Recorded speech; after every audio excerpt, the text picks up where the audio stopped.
Magandang araw sa inyong lahat. Ang kwentong inyong matutunghayan ay kwento ng ating sender. At ito ang hindi niya makakalimutang karanasan.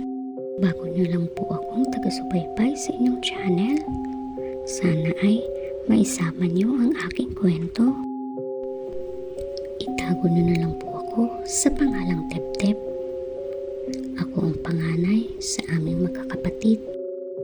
Nakatira kami sa isang barangay na medyo may kalayuan sa aming bayan at paaralan. Kahit sa hirap ng buhay, ay pinagsikap kaming mapagtapos at mapag-aral ng aming mga magulang. Pagka-graduate ko ng high school ay nagpasya ang aking mga magulang na ihanap ako ng aking mapapasukan sa kolehiyo. Kasama ng aking kaibigan ay naghanap kami ng mga paaralan na may pagpipilian na kurso at kung saan na may kurso din na gusto ko. Medyo may kamahalan para sa aming mga di gaanong pinalad sa buhay.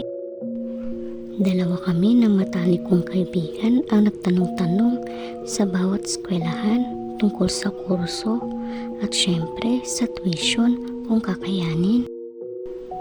Hanggang sa may nakita kaming isang kolehiyo na medyo mura kaysa sa iba ang tuition at sakto na meron ding kurso na gusto ko. Agad kong tinawagan si nanay at tatay kung okay lang ba sa kanila ang tuition na ganito dahil sa ito lang ang medyo mura kaysa sa iba. Kahit na mahal pa din para sa mga katulad naming mahihirap. Agad sumagot si nanay na sige anak, gagawa kami ng paraan ng tatay mo. Makalipas ang 2 araw ay bumalik kami ng aking kaibigan para magpa-enroll. Pagkatapos naming magbayad, ay nakita ko na may uwian kami na gabi na. Medyo nalungkot ako dahil sa mas lalo akong mahihirapan papauwi dahil sa mahirap ang sasakyan papunta sa amin, lalo na paggabi. Nang makauwi na ako, agad kong sinabi kay nanay at tatay na nakabayad na ako ng aking tuition. Pero napansin ni tatay na parang hindi ako gaanong masaya. Sabi ko naman na tay, meron kasi akong uwian ng gabi sa ibang subject ko. Baka mahirapan akong sumakay papauwi. Agad naman sinabi ni tatay na bakit di ka na lang mag-boarding house para di ka mahirapan at ganun din naman ang pamasahe mo papauwi.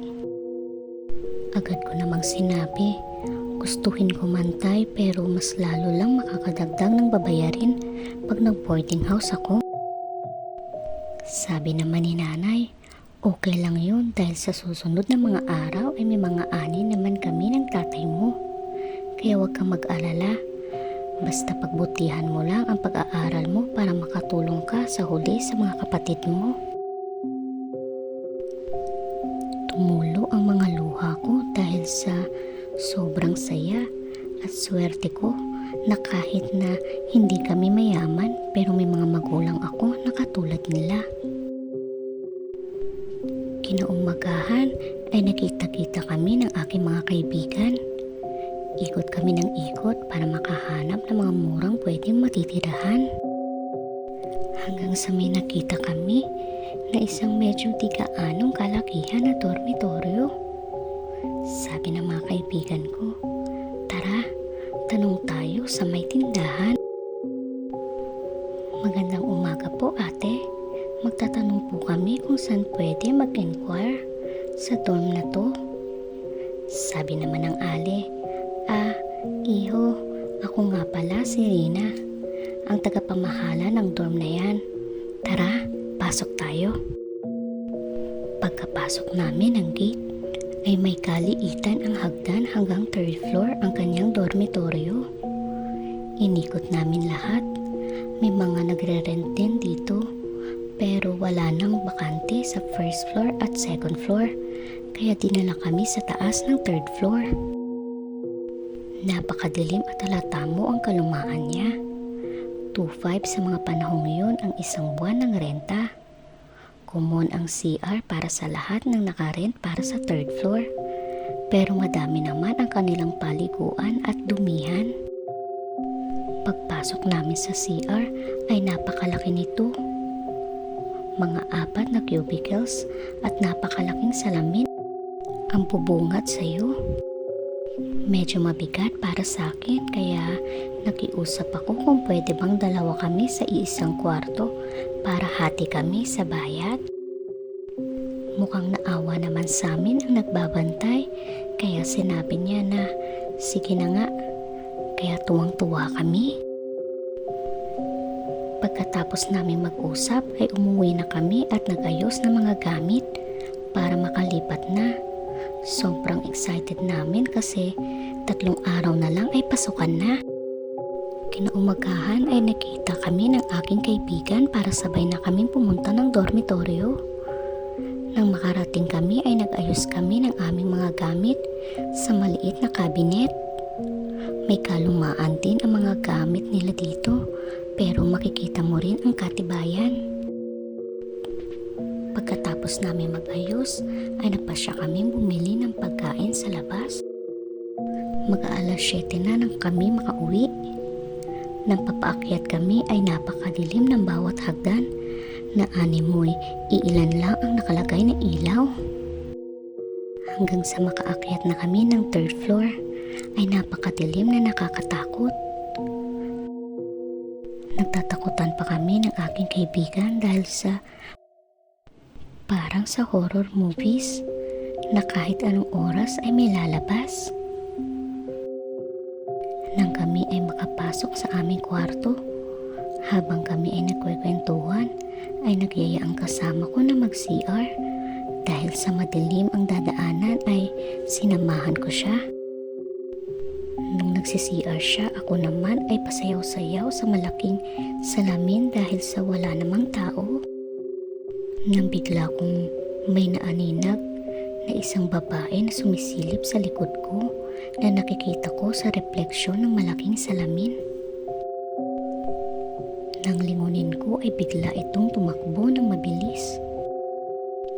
Bigla kong sinabi sa kasama ko na meron din palang mga ibang nagre-rent sa taas. Akala namin kami lang. Sabi ko magsi-CR siguro siya pero nahiya siya dahil sa nakita niya akong sumasayaw.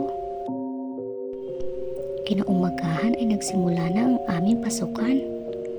Magkaiba kami ng oras ng uwi ng aking kasama. Nauna akong pumasok sa kanya.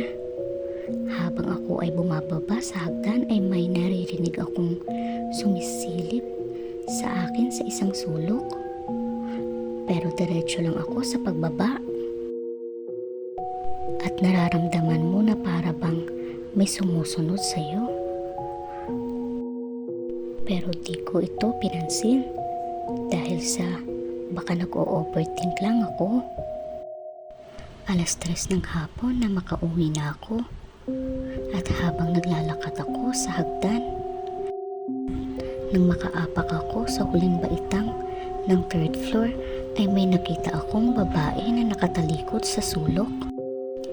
Dahil sa madilim ay tinawag ko ito ng ate, ako nga pala si Tep-Tep. Nakatira ako sa kabilang room. Anong room po kayo? Hindi siya sumagot. Unti-unti itong naglalakad at nakikita ko na nakapaa ito. Agad naman akong pumasok sa aming kwarto. Mga 5:00 na ng hapon nang makarating ang aking kasama. Bumili siya ng pagkain. Habang kami ay kumakain ay nasabi niya na kaninang umaga daw nung papaalis ako para pumasok ay naiwan ko ang aking libro kaya hinabol niya ako. Pero nakita niya daw sa kalayuan ang isang babaeng sumusunod sa akin paibaba. Kaya hinayaan niya na lang daw ito. 7:00 ng gabi ay lumabas ako para maligo. Noong pumasok ako sa CR ay may naririnig akong babae na umiiyak sa kabilang cubicle. Kahit sa nahihiya ako ay tinanong ko siya kung okay lang ba siya, pero di siya sumagot, kaya hinayaan ko na lang, baka gusto niyang mapag-isa. Maya-maya biglang nawala ang iyak. Sa pag-aakala ko na umalis na siya, kaya patuloy ako sa pagligo. Nung ako'y papalabas na ng CR ay bigla na lang nagbukas-sara ang dulo ng pinto at may biglang humihikbi na iyak ng babae. Noong unti-unti kong nilapitan ay may nakaupong babae at nakayuko na nakatakip ang buhok na mahaba sa kanyang mga muka. Kaya nagulat ako, kinausap ko siya kung bakit siya umiiyak, pero patuloy lang ito sa pag-iyak. Nang dahan-dahan na nilapit ko ang aking mga kamay sa kanyang balikat, bigla itong tumango. Kitang-kita ko ang kanyang mukha na nangingitim at nalalisik ang mga mata. Hindi ako makagalaw at para bang naninigas ang buong katawan ko. Nang biglang narinig ko ang boses ng aking kaibigan, nang paglingon ko ay bigla itong nawala. Tinanong ako ng kasama ko kung ba't ako namumutla at nanlalamig. Sinabi ko sa kanya na wala lang. Niyaya ko na ito na pumasok sa kwarto. Di ko alam kung sasabihin ko o hahayaan ko na lang dahil sa baka magbigay ito ng takot sa kanya. Kinabukasan, naikwento niya sa akin na habang siya ay nagsisipilyo, nakita niya ang babaeng nakatayo sa kanyang likuran na sa refleksyon ng salamin sa CR. Nakayuko ito at humihikbi. Napatakbo siya ng mabilis sa sobrang takot. Kaya naisip namin baka may namatay sa dormitoryong ito. Gabi na nang makauwi ako. Alas 7 ng gabi nang makarating ako sa dormitoryo.